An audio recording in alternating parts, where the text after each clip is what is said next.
सकाळ सकाळी दुकानमध्ये बसून शिरा खाण्याची मजाच वेगळी। तर नमस्कार मित्रांनो, मी दुकानदार मित्र, स्वागत आहे तुमच्या एका नवीन ब्लॉगमध्ये।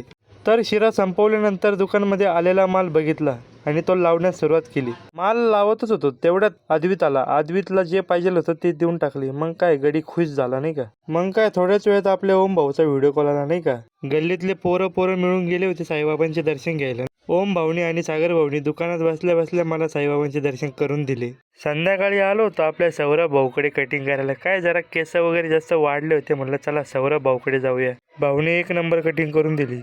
कटिंग पूर्ण झालीच होती तेवढ्यातच आपले मित्र आले नाही का घ्यायला। मित्रांसोबत गेलो होतो जरा गावामध्ये, काम होतं नाही का दर्शन भाऊचं। आलो होतो नाही का जरा एकदंत मोबाईल शॉपीमध्ये। दर्शन भाऊला घड्याळ घ्यायची होती नाही का आपल्या प्रथमेश भाऊकडून। मग काय घड्याळ घेतलं, निघालो आपल्या वाटेला। गावातनं जाऊन आलो होतो, चला म्हणलं दुकानावर बसू नाही का। थोड्या वेळ दुकानावर बसलो, थोड्याच वेळात 11 वाजले, म्हणलं चला आता दुकान बंद करून घेऊया नाही का। मग काय दुकान वगैरे बंद केलं। हे ओम भाऊचं इकडे वेगळंच चालू होतं, काय करीत होता त्यालाच माहिती। मी इकडे दुकानला कुलूप लावत होतो आणि इकडे ओम भाऊचं काय चाललं काय माहिती।